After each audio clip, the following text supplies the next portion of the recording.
1833 charter act. कुछ मामलों में यह चार्टर एक्ट, क्योंकि जैसा कि मैं प्रारंभ में ही बोला था पिछले क्लास में भी, कि 4 चार्टर एक्ट हुए, तो आज लगभग प्रत्येक चार्टर एक्ट में अंतिम वाले को छोड़ के 20-20 वर्ष की समयावधि के लिए कंपनी को राइट्स एंड प्रिविलेज प्रदान किए गए। तो 1813 में भी 20 साल के लिए कंपनी को भारत के साथ, भारतीय क्षेत्र में उसके जो प्रशासनिक अधिकार थे ऑन बिहाफ ऑफ क्राउन, और साथ ही जो चीन और चाय के साथ व्यापार का एक अधिकार था, उसको बरकरार रखते हुए भारत में ईस्ट इंडिया कंपनी को अगले 10 साल तक यहाँ उसको प्रशासनिक और व्यापारिक कार्य के लिए एक तरह से उत्तरदायी बनाया गया।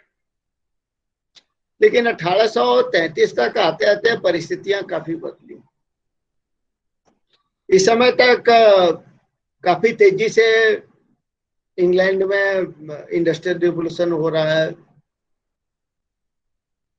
ब्रिटेन में तैयार जो वस्तुएं हैं एक बहुत बड़े मात्रा में जा रही हैं, और रॉ मटेरियल भी चाहिए। तो क्या व्यवस्थाएं हो सकती हैं कि ब्रिटेन के लिए रॉ मटेरियल भी मिले, और दूसरा के जो फैक्ट्री के मजदूर हैं, श्रमिक हैं, उनकी आर्थिक दशा भी सुधरे। एक्सपोर्ट को कैसे बढ़ाया जाए। और एक चीज और हमको ध्यान में रखनी होगी कि 1830 के बाद ब्रिटेन में टोरी पार्टी का पराजय होती है और विग पावर में आता है।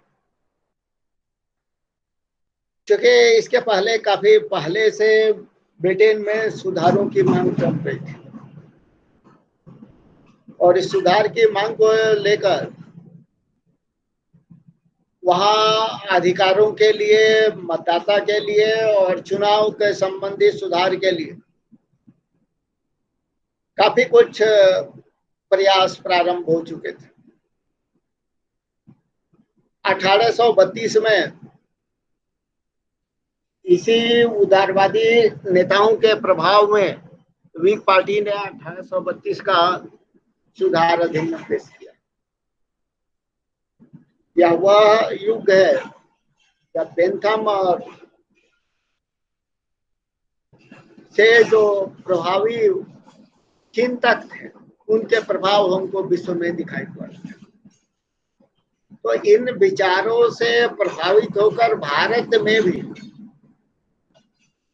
1833 का जो चार्टर एक्ट है उसको लाने का प्रयास किया गया। इसके लिए 1829 में कमेटी बनी, उसने अपनी रिपोर्ट सौंपा 1832 में, और उस रिपोर्ट के आधार पर, हालांकि उसके पहले आपको याद होना चाहिए कि राजा राम मोहन राय भी इंग्लैंड गए हुए थे, और इंग्लैंड में उन्होंने ब्रिटिश संसद के समक्ष भारतीयों की अपनी मंशा भी व्यक्त की। तो उनके विचारों का भी कुछ हद तक प्रभाव हो सकता है। तो सेलेक्ट कमेटी उस आधार पर एक रिपोर्ट तैयार कर रही है, और इस रिपोर्ट के आधार पर 1833 का जो चार्टर एक्ट है वो पास हो रहा है। इस चार्टर एक्ट में इसके पूर्व के चार्टर एक्ट की तरह ही कंपनी के जो प्रशासनिक अधिकार है भारतीय क्षेत्र के साथ, उसको अगले 20 वर्ष के लिए बढ़ा दिया गया। इसमें जो शब्द यूज किए गए कि ईस्ट इंडिया कंपनी का भारत के साथ अगले 20 साल तक जो प्रशासनिक अधिकार है भारतीय क्षेत्र का, आगे चल के हम देखेंगे चूंकि व्यापारिक एक अधिकार तो समाप्त हो गया, वहां ब्रिटिश क्राउन या हिज मैजेस्टी, उनके उत्तराधिकारी के नाम पे चलेगा। इसके अलावा 1813 में भारत के साथ व्यापारिक एकाधिकार तो समाप्त हो गया था, लेकिन 1833 में कंपनी का जो मोनोपोली था अफीम के साथ, चीन के साथ, वो भी समाप्त कर दिया गया। उसको बढ़ाने का प्रयास नहीं हुआ और 100 में वो समाप्त हो गया। तो इस तरह से 1833 में आकर जो इंग्लिश ईस्ट इंडिया कंपनी है, ब्रिटिश ईस्ट इंडिया कंपनी है, वह कंपनी जो व्यापार करने के लिए भारत में आई थी और एक व्यापारिक कंपनी बनी, उसका स्वरूप यहाँ पूर्णतः चेंज हो रहा है। अब वहां उसके पास व्यापार बिल्कुल नहीं रहा। अब वो कोई भी व्यापारिक एक अधिकार उसके पास नहीं है। लेकिन ब्रिटिश क्राउन के बिहाफ में वो भारत में अभी भी ब्रिटिश कंपनी के अंतर्गत के जो क्षेत्र थे, उन क्षेत्रों के राजनीतिक रूप से उनकी प्रशासनिक व्यवस्था के लिए उपलब्ध है। तो एक व्यापारिक कंपनी अब कहीं ना कहीं एक राजनीतिक संगठन बनता हुआ यहाँ हमको दिखाई पड़ रहा है। तो एक महत्वपूर्ण परिवर्तन कंपनी के स्वरूप में 1833 में हो रहा है। व्यापारिक उसका जो स्वरूप था उसकी पूर्ण रूप से समाप्ति, और कंपनी का हम देख रहे हैं कि कंपनी का एक नए रूप में अवतरण राजनीतिक संगठन के। नेक्स्ट, यह सुनिश्चित किया गया कि कंपनी जो ईस्ट इंडिया कंपनी है उसका जो कर्ज है और कंपनी के जो शेयर होल्डर्स हैं, तो कंपनी अपने कर्जों का भुगतान करेगी, और साथ ही वहाँ उसके जो शेयर धारक हैं उन शेयर धारकों को 10.5% डिविडेंड, जो पहले 10% था उसको 10.5% किया गया, प्रति वर्ष देगी।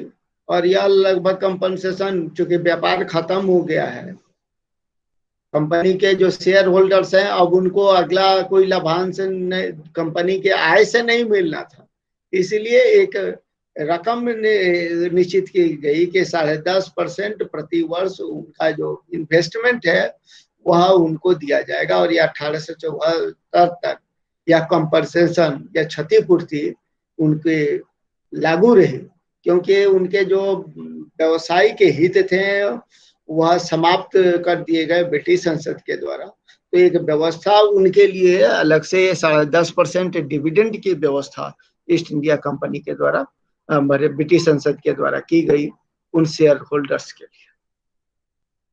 नेक्स्ट,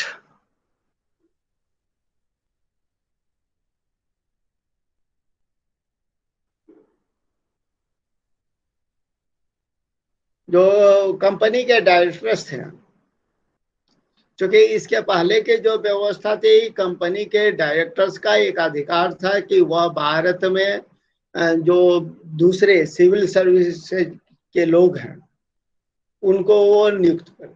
अब यहाँ पर आकर थोड़ी सी चूंकि अब चेंज हो रहा है, लेकिन अभी भी क्योंकि डायरेक्ट कोई एग्जामिनेशन अभी भी नहीं है, तो जो है हलीमेरी कॉलेज है वहां पर जितने नियुक्ति होगी उसके दोगुना से अधिक कैंडिडेट को नॉमिनेट करने का उनको अधिकार था, क्योंकि इसी कॉलेज से निकले हुए लोग ही आगे चल के मेरिट के आधार पर जो भारत के टॉप मोस्ट सर्विसेज थे, आईसीएस था, उसमें नियुक्त होती थी।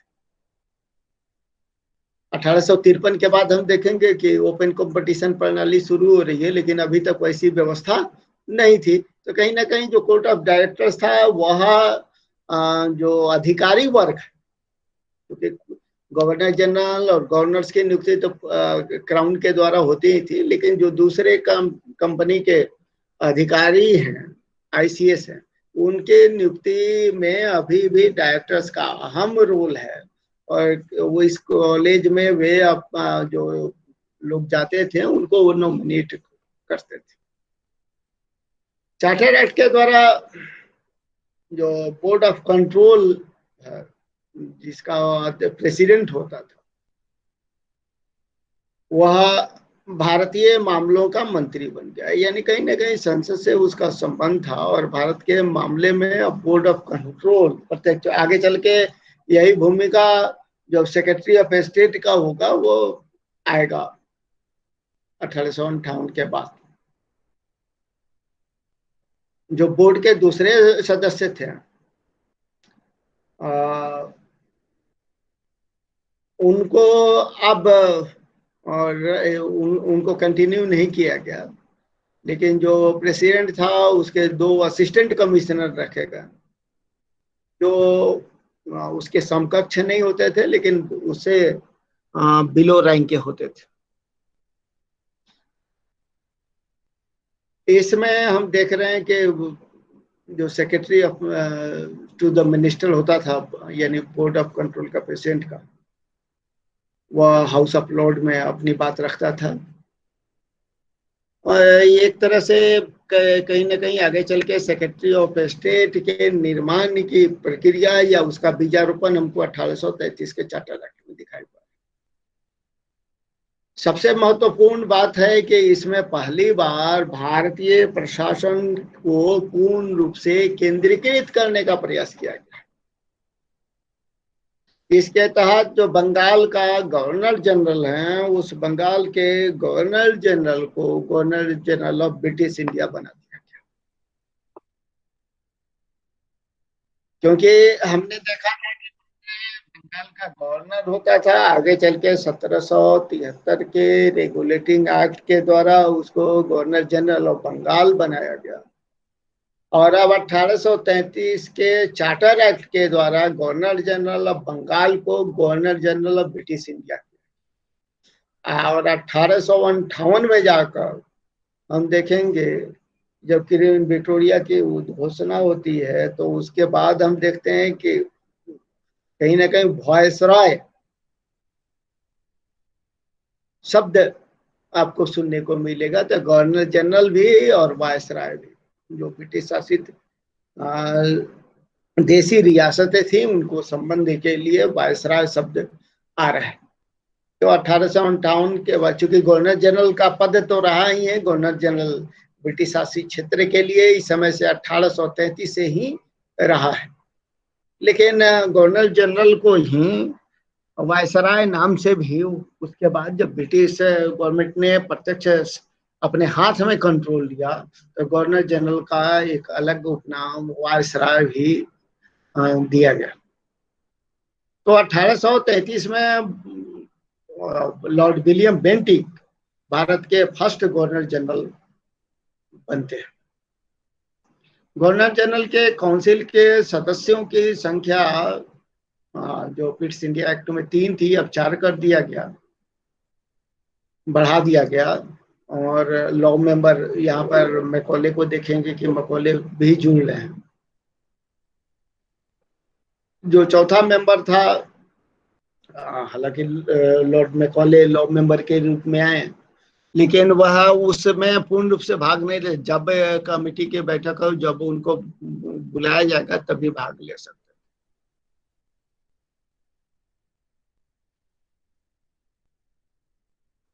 भारत में अब जो व्यवस्था की गई चार्टर एक्ट 1833 के द्वारा, गवर्नर जनरल ऑफ काउंसिल के जो अधिकार थे उनको विभाजित किया गया, क्योंकि उनके गवर्नर जनरल इन काउंसिल के अधिकार काफी हद तक कुछ अर्थ में व्यापक हुए कि वह भारत के संदर्भ में, चाहे वह भारतीय नागरिक हो या ब्रिटिश नागरिक हो जो ब्रिटिश शासित क्षेत्र के अधीन है, उनके संदर्भ में नियम बना सकता है, उनमें संशोधन कर सकता है, उनको समाप्त कर सकता है।